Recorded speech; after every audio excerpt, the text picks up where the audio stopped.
कैसे आप सब और कैसे चल रही है आपकी स्टडीज। तो पॉलिटी सीरीज में हमने फंडामेंटल राइट्स या मूल अधिकार शुरू किया हुआ है टॉपिक, और इसके अंतर्गत आज जो हम एंटर करेंगे वो एंटर करेंगे राइट टू इक्वलिटी या समता के अधिकार पार्ट में। तो राइट टू इक्वलिटी या समता का अधिकार जिसके बारे में जो वर्णन है हमारे संविधान में वो कौन से आर्टिकल में किया गया है?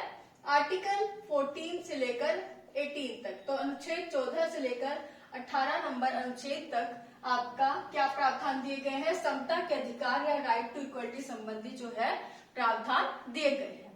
तो पहले आपको ये जानना जरूरी है कि आज हम क्या पढ़ेंगे। तो इस टॉपिक को राइट टू इक्वलिटी या समता के अधिकार जो कि आर्टिकल 14 to 18 है, इसे हम दो भाग में डिवाइड करके पढ़ेंगे। पार्ट 1 जो कि आज हम कवर करेंगे और एक है पार्ट 2। तो पार्ट 1 में आज हम कवर करेंगे आर्टिकल 14 और 15 के बारे में, और जो बाकी बच जाएगा उसे नेक्स्ट क्लास यानी कि कल की क्लास में हम कवर करेंगे, जिसमें आर्टिकल 16, 17, 18 के बारे में हम पढ़ेंगे। तो कोई डाउट मत रखिएगा कि केवल मैं यही चीजें पढ़ाऊंगी और आज क्या क्या पढ़ाऊंगी, तो आपको ये पहले ही क्लियर करना जरूरी था। तो चलिए स्टार्ट करते हैं। तो राइट टू इक्वलिटी के अंतर्गत हमारा जो पहला है आर्टिकल है वो है आर्टिकल 14। तो देखते हैं आर्टिकल 14 में क्या कहा गया है। तो अनुच्छेद 14 में कहा गया है कि भारतीय राज्य क्षेत्र के अंतर्गत, इंडियन टेरिटोरी के अंतर्गत किसी भी व्यक्ति से राज्य के द्वारा विधि समक्ष समता या समानता, जिसे हम हिंदी में क्या कहते हैं, इक्वलिटी बिफोर लॉ, और साथ ही दूसरा आधार हमारा विधियों का समान संरक्षण। तो पहले लिख ले, उसके बाद मैं आपको डिटेल से भी समझा रही हूँ, चिंता ना करें। विधियों का समान संरक्षण, और इसे हम हिंदी में क्या इंग्लिश में क्या कहते हैं, इक्वल प्रोटेक्शन ऑफ लॉज। अब ध्यान से देखें। तो आर्टिकल 14 में आपको कहा गया है कि भारतीय राज्य क्षेत्र के अंदर, इंडियन टेरिटरी के अंदर राज्य के द्वारा किसी भी व्यक्ति को, तो पहली चीज है व्यक्ति, यहाँ पर किसी नागरिक या सिटीजन के बारे में उल्लेख नहीं है, व्यक्ति के बारे में उल्लेख है। तो भारतीय राज्य क्षेत्र के अंदर किसी भी व्यक्ति को राज्य के द्वारा विधि समक्ष समता या विधियों के समान संरक्षण से वंचित नहीं किया जाएगा। तो ये जो है 3 चीजें आपको याद रखनी है। क्या क्या? तो पहली चीज आपको याद रखनी है कि जो आपका आर्टिकल 14 है वो आपको जो अधिकार देता है, फंडामेंटल राइट है, ये केवल आपका इंडियन सिटीजन्स के लिए ही नहीं है, भारतीय नागरिकों के लिए ही नहीं है। यह जो अधिकार मिलता है ये आपका फॉरेनर्स के लिए भी है या फिर लीगल पर्सन्स के लिए भी है, किसी विधिक व्यक्ति के लिए भी है। तो कोई भी व्यक्ति जो कि भारत में है, चाहे वो भारत का नागरिक हो या ना हो, तो उसको भी यह अधिकार मिलेगा। दूसरा, यह जो अधिकार है हमारा संविधान विधिक व्यक्ति या लीगल पर्सन्स को भी आर्टिकल 14 का जो राइट है वो मिलता है। और लीगल पर्सन्स या विधिक व्यक्ति के अंतर्गत आपकी क्या आती है? जो आपकी कॉर्पोरेशंस है, कंपनीज है, निगम है, तो ये सब आपकी लीगल पर्सन्स में आती है। तो आर्टिकल 14 सिटीजन्स, नॉन सिटीजन्स और लीगल पर्सन सभी को अधिकार देता है। उनको अधिकार देता है कि उनके द्वारा, उनके लिए जो है राज्य के द्वारा कोई भी राज्य के द्वारा उन्हें वंचित नहीं रखा जाएगा। किससे? विधि के समक्ष समानता से यानी कि इक्वलिटी बिफोर लॉ, और विधियों के समान संरक्षण यानी कि इक्वल प्रोटेक्शन ऑफ लॉ से। अब समझते हैं कि आखिर किससे वंचित नहीं रखा जाएगा, विधि समक्ष समानता या विधियों का समान संरक्षण आखिर है क्या। तो जो आर्टिकल 14 के अंतर्गत व्यक्तियों को, प्रत्येक व्यक्ति कोई भी हो, वह भारत में प्रत्येक व्यक्ति या फिर वो कंपनी हो, तो उनके लिए जो सर्वोच्चता है, सर्वोच्चता किसे प्राप्त है? कानून को। तो सबके लिए जो कानून है, लॉ है, वो इक्वल होंगे। होंगे। यहाँ पे कहा गया है इक्वलिटी बिफोर लॉ, तो चाहे कोई भी व्यक्ति हो, उसकी समाज में कितनी ही सामाजिक प्रतिष्ठा हो, कितना ही सोशल स्टेटस हो, कितना ही बड़ा, चाहे उसके पास जो आर्थिक तौर पर, इकोनॉमिक तौर पर वो कितना ही संपन्न हो, प्रत्येक व्यक्ति जो भारतीय राज्य क्षेत्र में रह रहा है, भारतीय क्षेत्र के अंतर्गत आ रहा है राज्य क्षेत्र के, तो वह आपका कानून के समक्ष सभी व्यक्ति जो है एक समान होंगे, फिर चाहे वो कोई भी हो। क्लियर? तो ये कहा गया है आपका इक्वलिटी बिफोर लॉ के अंतर्गत कि राज्य के द्वारा किसी आधार पर उनके साथ, किसी भी व्यक्ति के साथ भेदभाव नहीं किया जाएगा, सभी एक समान होंगे। और विधि समक्ष समानता को एक नेगेटिव थॉट या नेगेटिव जो नकारात्मक अभिव्यक्ति भी कहा जाता है। क्यों? क्योंकि अगर आप देखें तो इसमें चाहे कोई भी व्यक्ति हो, चाहे उसका जो आर्थिक इकोनॉमिक स्टेटस कितना ही हाई हो उसको, और चाहे कोई जिसके पास इकोनॉमिक स्टेटस नहीं है, मतलब निम्न स्तर पर है, तो सबको एक समान रखा गया है। तो इसलिए यहाँ पर इसको नकारात्मक रूप में देखा गया है। क्यों? क्योंकि एक ऐसा व्यक्ति है जो सरकार के जो टैक्स बहुत देता है, और एक ऐसा व्यक्ति है जो नाम मात्र के टैक्स देता है, देता ही नहीं है। तो उनको किस लेवल पर आप इक्वल रख रहे हैं, यानी कि सभी को आप लॉ के समक्ष, कानून के समक्ष आप इक्वल रख रहे हैं। तो इसलिए यहाँ पे इसे नेगेटिव रूप में, जो नकारात्मक अभिव्यक्ति के रूप में देखा जाता है। और विधि समक्ष जो समता है, यह आपका कहाँ से ली गई है? यह जो आपका प्रावधान है ब्रिटिश या ब्रिटेन से लिया गया है। क्लियर? उसके बाद है विधियों का समान संरक्षण या इक्वल प्रोटेक्शन ऑफ लॉज। और एक और चीज जो आपका विधि समक्ष समता है या जो इक्वलिटी बिफोर लॉ है, ये ब्रिटिश से लिया गया है। और इसमें आप एक और चीज ऐड कर सकते हैं इसके अंतर्गत, आर्टिकल 14 के अंतर्गत, और वो है आपका रूल ऑफ लॉ, यानी कि विधि का शासन। रूल ऑफ लॉ क्या है? विधि का शासन। इसमें आपकी दो चीजें आती हैं, वही चीजें देखेंगे तो वही रिपीट होंगी। जो रूल ऑफ लॉ है, विधि का शासन है, तो ये आपके ब्रिटेन के प्रोफेसर डाइसी के द्वारा दिया गया। तो प्रोफेसर डाइसी ने जो रूल ऑफ लॉ है दिया है, और ब्रिटेन से हमने जो है क्या लिया है? इक्वलिटी बिफोर लॉ लिया है। तो जो प्रोफेसर डाइसी ने रूल ऑफ लॉ दिया है, विधि का शासन, उसे भी हम आर्टिकल 14 के अंतर्गत मानते हैं। और इसके अंतर्गत जो है 3 प्रावधान दिए गए हैं। पहला है आपका सुप्रीमेसी ऑफ लॉ, विधि की सर्वोच्चता। उसके बाद है इक्वलिटी बिफोर लॉ, विधि के समक्ष समानता। और तीसरा जो है प्रोफेसर डाइसी ने रूल ऑफ लॉ के अंतर्गत जो प्रावधान दिया, वो दिया कि जो आपका संविधान है, कॉन्स्टिट्यूशन है, वो जुडिशियरी या न्यायालय के निर्णय का परिणाम है।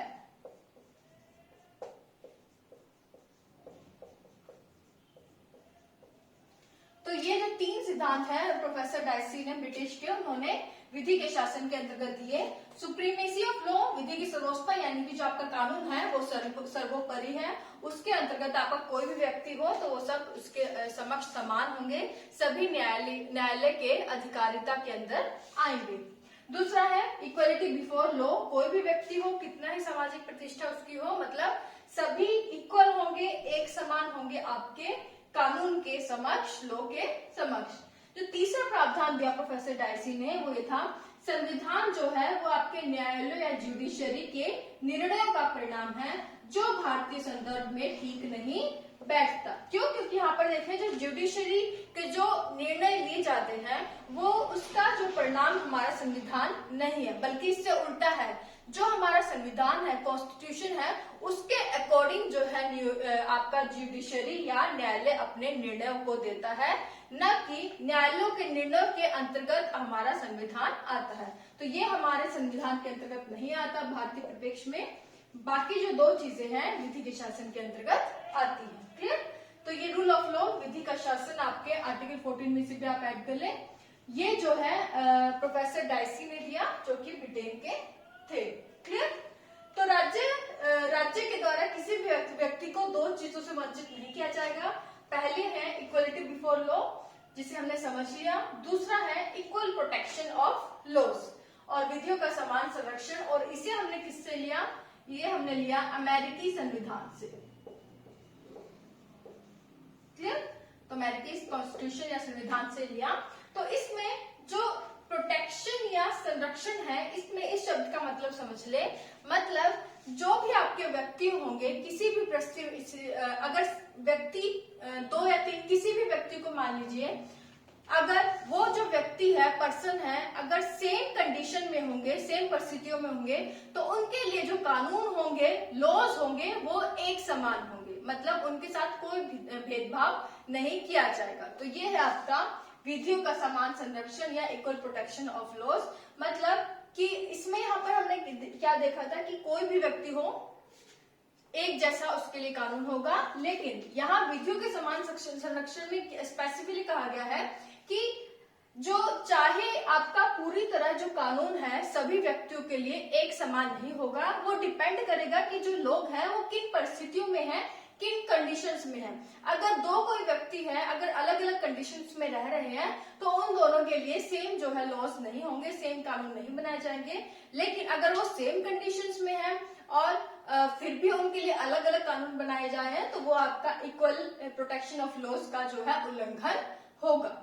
जैसे कि अगर आप देखें तो हमारे भारत सरकार ने भी इनकम टैक्स भरने के लिए अलग अलग जो है नियम बनाए हुए हैं कि जिनकी जो है अलग, जो उच्च अपने सामाजिक स्टेटस है उनका, जिनकी इकोनॉमिक कंडीशंस हाई हैं, उनके लिए जो इनकम टैक्स का लेवल अलग है, और कईयों के लिए, जो बाकियों के लिए जो निम्न स्तर पर है, उनके लिए इनकम टैक्स का लेवल अलग है। क्यों? ऐसा क्यों है? क्योंकि उनकी कंडीशंस है वो पूरी अलग है। अगर दोनों को हम इक्वल कर लेंगे तो ऐसा नहीं चलेगा कि आप दोनों इक्वल हो, क्योंकि हमारे कानून के समक्ष सब इक्वल है। तो ऐसे यहाँ पर बिल्कुल नहीं चलेगा, क्योंकि उनकी जो कंडीशंस है एक दूसरे से बिल्कुल अलग है। तो सेम कंडीशंस में आपका सेम जो कानून है इक्वल प्रोटेक्शन ऑफ लॉज के अंतर्गत लागू होगा। लेकिन अलग अलग अगर कंडीशंस हैं तो ऐसा नहीं होगा, उनके लिए अलग अलग जो है कानून यहाँ पर होंगे। क्लियर? तो ये है आपका विधियों का समान संरक्षण या इक्वल प्रोटेक्शन ऑफ लॉज, जो कि अमेरिकी संविधान से लिया गया है। तो ये है आर्टिकल 14, जिसके अंतर्गत आपको पढ़ना है। सबसे इंपॉर्टेंट चीज याद रखना है, इसमें पर्सन या व्यक्ति शब्द यूज किया गया है, जिसमें सिटीजन, नॉन सिटीजन या जो आपके लीगल पर्सन है, कंपनीज, कॉर्पोरेशन, ये सब शामिल है। Equality before law, equal protection of laws हमने समझ लिया क्या है, ब्रिटेन से आया और ये अमेरिकी संविधान से। रूल ऑफ लॉ में जो आपके विधि के शास्त्र में 3 चीजें हैं, जिसमें से पहली 2 भारत के संदर्भ में लागू होती है, तीसरी लागू नहीं होती। क्लियर? अब आर्टिकल 14 के अंतर्गत कुछ अपवाद भी हैं, एक्सेप्शंस भी हैं, वो हम देख लेते हैं। तो ये सब क्लियर हो गया। नेक्स्ट आगे बढ़ते हैं। अब हम देखेंगे कि आर्टिकल 14 के अपवाद क्या है, इसके एक्सेप्शंस क्या है, जिस पर आर्टिकल जो 14 है वो लागू नहीं होता। तो पहली चीज हम देखते हैं कि यूनाइटेड नेशंस ऑर्गेनाइजेशंस के सदस्य, संयुक्त राष्ट्र संस्था के जो सदस्य हैं, यूएनओ के सदस्य, और जो हमारे फॉरेन डिप्लोमेट्स हैं, फॉरेन डिप्लोमेट्स या विदेशी राजनयिक।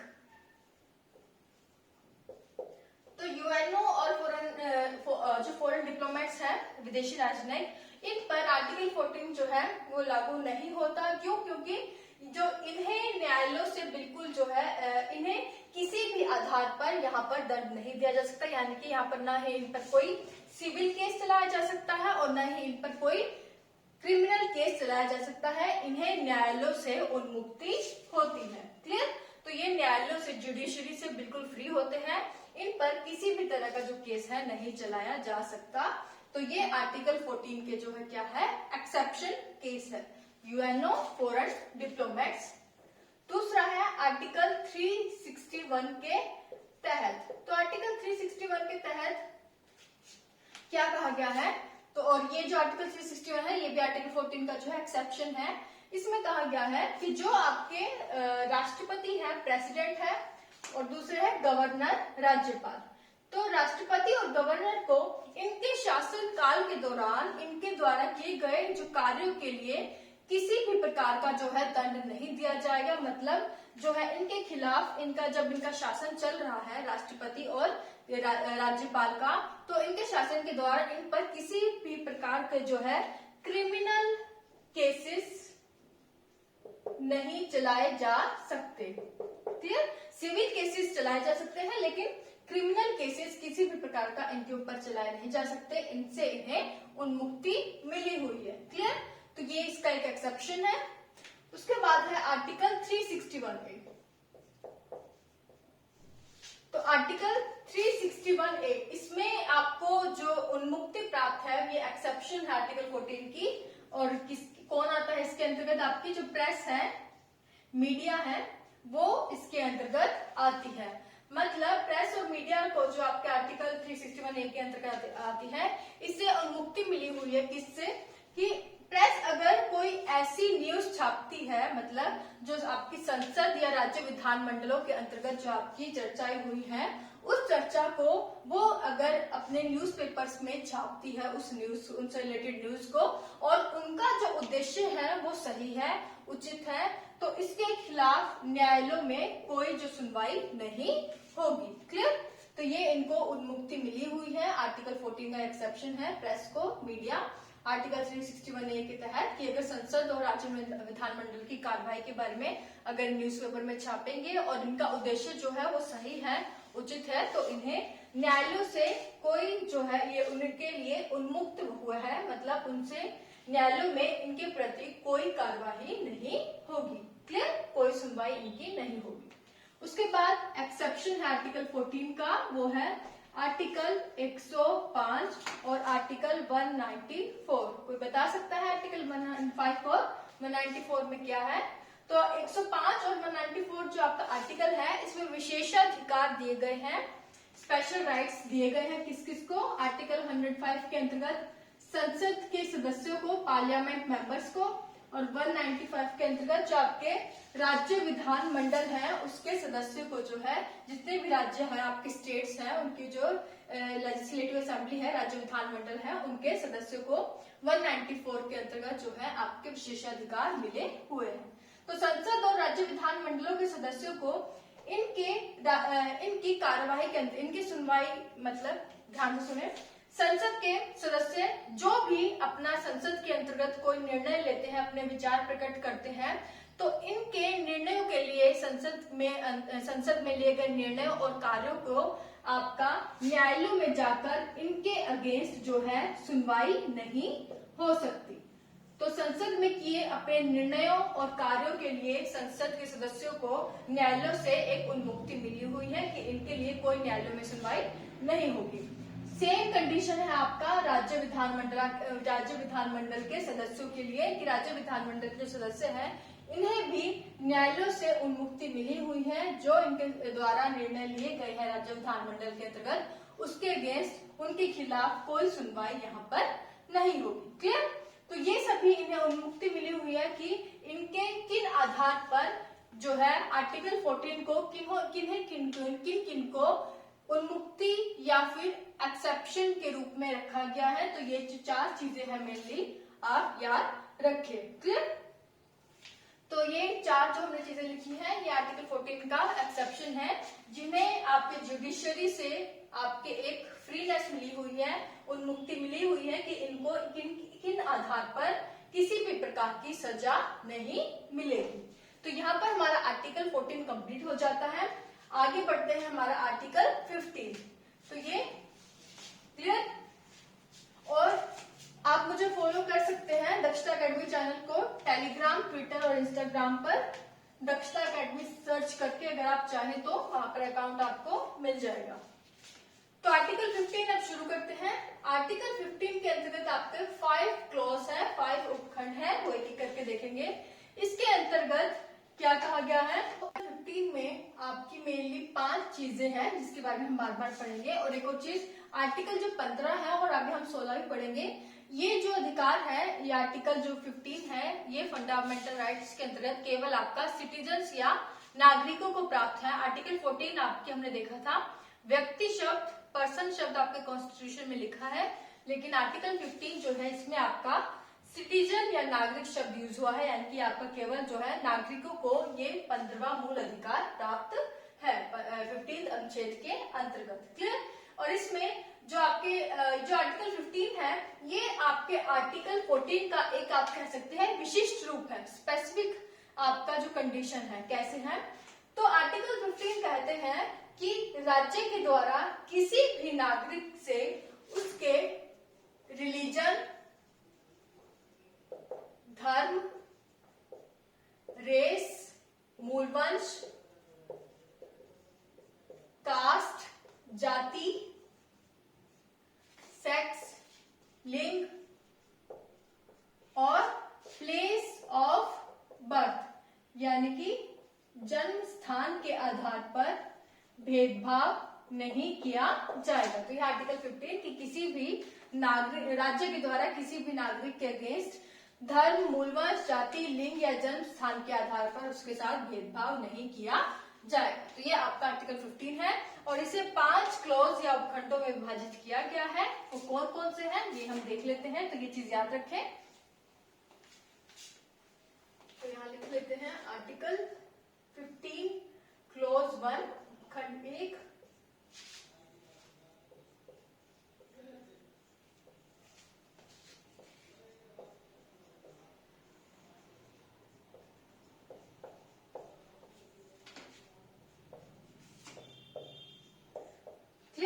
आर्टिकल 15(1) के बारे में देख लेते हैं। क्लॉज 1 क्या कहता है? तो इसमें कहा गया है कि किसी भी व्यक्ति से किसी भी व्यक्ति नहीं आएगा। आर्टिकल 15 में नागरिक शब्द है, तो राज्य किसी भी नागरिक के साथ 5 आधार पर जो हमने अभी डिस्कस किए थे, उसके रिलीजन, रेस, कास्ट, सेक्स और प्लेस ऑफ बर्थ, धर्म, मूलवंश, जाति, लिंग और उसके जन्म स्थान के आधार पर किसी भी नागरिक के साथ राज्य भेदभाव नहीं करेगा। तो और इसमें एक और शब्द यूज किया गया है, केवल, ओनली, मतलब राज्य केवल इन 5 आधारों पर नागरिक के साथ भेदभाव नहीं करेगा। तो केवल शब्द का इस पर यहाँ पर काफी महत्व है, यानी कि इन केवल 5 आधारों पर राज्य नागरिक के साथ भेदभाव नहीं कर सकता, मतलब इनके साथ जो है अलग अलग 2 नागरिकों के बीच अलग अलग जो है प्रावधान नहीं कर सकता इनके आधार पर। लेकिन इनसे अलग किसी कोई बेस है, कोई इशू है, तो उसके आधार पर भेदभाव थोड़ा मतलब ऊपर नीचे हो सकता है। एग्जाम्पल ले ले तो हम अगर हम देखें तो उसमें हाँ प्लेस ऑफ बर्थ के आधार पर तो नहीं कर सकते। उसके बाद है निवास स्थान, प्लेस ऑफ रेसिडेंट। तो निवास स्थान के आधार पर राज्य चाहे तो कोई अलग प्रावधान कर सकता है, निवास स्थान के आधार पर। इकोनॉमिक कंडीशंस के आधार पर, आर्थिक कंडीशंस के, जैसे कि हमने शुरुआत में देखा आर्थिक कंडीशंस के भी कि किसकी, जैसे कि जो अभी हमने देखा ईडब्ल्यूएस वर्ग आ गया है कि जो हमने आया कि जो स्वर्ण जाति है उनके बीच में भी इकोनॉमिक आधार पर जो है अलग अलग हो सकता है कि जो उन्हें कोटा दिया गया है, 10% का आरक्षण दिया गया है। इसी तरह निवास स्थान के आधार पर कि उनका जो निवास है वो कहाँ है, उसके आधार पर जो राज्य है उनकी जो नौकरियों में आरक्षण कर सकता है। तो इन आधार पर जो है कुछ अलग अलग प्रावधान हो सकते हैं, लेकिन राज्य केवल इन आधारों पर, इन 5 आधारों पर नागरिक के साथ कोई अलग प्रावधान नहीं करेगा। ये सबके लिए जो है सेम माने जाएंगे। क्लियर? तो ये है आर्टिकल 51 के तहत क्या कहा गया, हमने समझ लिया कि राज्य केवल इन 5 आधारों पर नागरिक के साथ कोई अलग या भेदभाव नहीं करेगा। इनसे अलग जो है जैसे कि आर्थिक आधार पर, निवास स्थान के आधार पर या अन्य आधारों पर कुछ अलग अलग चेंजेस हो सकते हैं अलग अलग लोगों के लिए। उसके बाद है आर्टिकल 15 क्लॉज 2 खंड 2। तो आर्टिकल 15(2) के अंतर्गत क्या कहा गया है कि जो राज्य है वह सुनिश्चित करता है कि इन 5 आधारों पर, रिलीजन, रेस, कास्ट, सेक्स और प्लेस ऑफ बर्थ, इन 5 आधारों पर किसी नागरिक के अगेंस्ट, किसी नागरिक के अगेंस्ट उसके साथ भेदभाव ना किया जा सके, कि उसको निषेध किया जाए कि वो किसी ऐसे सार्वजनिक स्थान पर नहीं जा सकता या फिर उसका प्रयोग नहीं कर सकता, जैसे कि किसी को उसकी जाति, रिलीजन या रेस या फिर इनमें से किसी एक आधार पर यह नहीं कहा जा सकता कि वो आप इस कुएं पर मत आइए, इस रेस्टोरेंट में मत आइए, इस होटल में मत आइए, है ना। तो किसी सार्वजनिक स्थानों में प्रवेश या फिर वहां जाने पर किसी भी प्रकार का जो प्रतिषेध है या फिर प्रोहिबिशन है, वो राज्य किसी नागरिक के साथ नहीं कर सकता इन 5 आधारों पर। तो ऐसा इसलिए कहा गया है, ये जो क्लोज है इसलिए जोड़ा गया। तो पुराने जमाने में आपने सुना होगा, तो पहले जाति के आधार पर बहुत होता था कि जो पिछड़ी जाति के लोग हैं उनको किसी कुएं पर पानी भरने नहीं दिया जाता था और बोला जाता था कि आप जो है दूसरी जाति के हैं या फिर पिछड़ी जाति के हैं तो आप इस कुएं का इस्तेमाल नहीं कर सकते। तो ऐसे प्रावधानों को पहले ही हटा दिया गया कि पहले ही हम बिल्कुल क्लियर कर देंगे कि राज्य जो है किसी भी नागरिक के साथ कोई इस प्रकार का भेदभाव नहीं होने देगा कि उन्हें इन 5 आधारों पर किसी भी सार्वजनिक स्थल पर जाने के लिए रोका जाए। इसमें आपके एक्सेप्शन हो सकते हैं, जैसे कि अगर कोई कुआं है, कोई निजी रूप से बनवाता है कि मेरी फैमिली का मैं अपना कुआं बना रहा हूं, तो यहाँ पर सिर्फ मेरी ही फैमिली पानी भरेगी, कोई और नहीं भरने आ सकता, वो चीज अलग है। लेकिन कोई ऐसी जगह है, ऐसा स्थान है, ऐसा कुआं है जो कि सरकार द्वारा बनाया गया है या फिर उसमें अंशतः सरकार द्वारा बनाया गया, थोड़ी सरकार की भागीदारी है, तो वहां पर जो है आर्टिकल 15(2) लागू होगा। वहां पर किसी के भी आने पर जाने पर कोई पाबंदी नहीं होगी, कोई भी उस सार्वजनिक स्थल का प्रयोग कर सकता है। तो आर्टिकल 15(2) में जो आपके सार्वजनिक पब्लिक प्लेसेस हैं, सार्वजनिक स्थल में प्रवेश के लिए जो है प्रतिषेध है, मतलब यहाँ पे अगर कोई प्रतिषेध करता है तो उसके अगेंस्ट कार्यवाही की जाएगी राज्य के द्वारा। तो राज्य नागरिकों का यह अधिकार यहाँ पर संरक्षित करता है कि पब्लिक प्लेस पर उन्हें इन 5 आधारों पर कोई जो है भेदभाव नहीं सहन पड़ेगा। क्लियर? तो ये आप चीज याद रखें। कुआं तालाब, इसमें आप याद रखें, कुआं तालाब लिख लें ताकि आपको ये चीज याद रहे। उसके बाद है आर्टिकल 15(3). ये जो तीनों आर्टिकल हैं, ये आपके 3, 4, 5 जो खंड है आर्टिकल 15 के अंतर्गत, ये आपके आर्टिकल 15(1) और 15(2) के अपवाद है, एक्सेप्शंस हैं। कैसे हैं ये हम एक करके देख लेते हैं। तो आर्टिकल 15(3) में कहा गया है कि राज्य अगर महिलाओं, वुमेन्स और बच्चों के लिए, महिलाओं और बच्चों के लिए अगर कोई विशेष प्रावधान करता है तो उसे आर्टिकल 15(1) और 15(2) के तहत जो है निषेधित, प्रोहिबिटेड नहीं माना जाएगा। मतलब उसका उल्लंघन आर्टिकल 15(1) और 15(2) के तहत उसे 0, 0 नहीं मान लिया जाएगा अगर राज्य महिलाओं और बच्चों के लिए कुछ अलग प्रावधान करता है। क्यों? क्योंकि यहाँ पे हम देखें आर्टिकल 15(1) और 2 में क्या बातें यूज हुई है कि सेक्स, लिंग के आधार पर कोई भेदभाव नहीं होगा। लेकिन यहाँ पर 15(3) क्या है, इसका एक्सेप्शन है। क्यों? क्योंकि राज्य, इसमें पहले ही कह दिया गया है कि अगर आप राज्य महिलाओं और बच्चों के लिए कोई अलग प्रावधान करता है, विशेष प्रावधान करेगा, तो उसे आर्टिकल 15(1) और 15(2) के तहत कोई जो है अलग वो उसको जो है इन दोनों का उल्लंघन नहीं माना जाएगा। इसके तहत वो 0 नहीं, 0 नहीं हो जाएगा। जैसे कि महिलाओं के लिए मैटरनिटी लीव दी जाती है अलग से, है ना, तो महिलाओं के लिए मैटरनिटी लीव दी जाती है। कई जॉब में उन्हें रिजर्वेशन दी जाती है, या रिजर्वेशन, और साथ ही कोई फॉर्म भरते हैं हम, गवर्नमेंट फॉर्म भरते हैं, तो उसमें भी जो फीस है वो भी कम होती है। तो ये सब जो है अगर राज्य प्रावधान करता है महिलाओं या बच्चों के लिए, तो ये आर्टिकल 15(1) और 15(2) के तहत उल्लंघन नहीं होगा। तो ये एक्सेप्शन है इन दोनों उपखंडों का आर्टिकल 15 के तहत। उसके बाद आर्टिकल 15(4). आर्टिकल 15(4) को जो है आपका जोड़ा गया है पहले संविधान संशोधन के द्वारा 1951।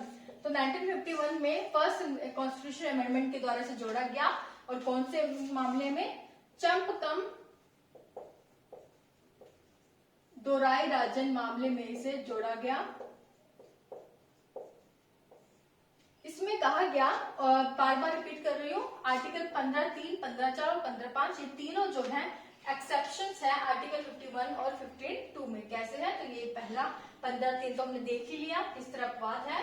15(4) में क्या कहा गया, जो कि पहले संविधान संशोधन के माध्यम से जोड़ा गया। इसमें कहा गया कि राज्य ऐसे लोगों का जो कि आपके एजुकेशन यानी कि शिक्षा और सामाजिक आधार पर पिछड़े हुए, मतलब एजुकेशनल और सोशल बेसिस पर ऐसे लोग जो कि पिछड़े हुए हैं।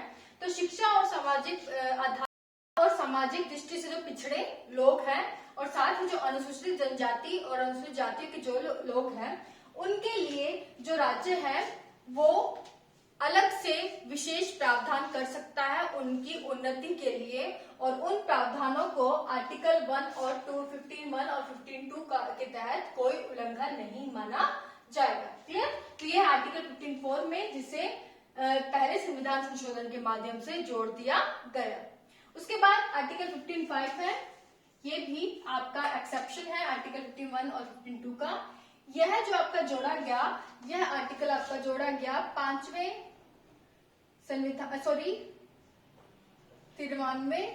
संविधान संशोधन 2005, 93rd जो आपका कॉन्स्टिट्यूशनल अमेंडमेंट 2005 में आया, उसके माध्यम से आपका 15(5) जो क्लोज है ये आपका आर्टिकल 15 में जोड़ा गया।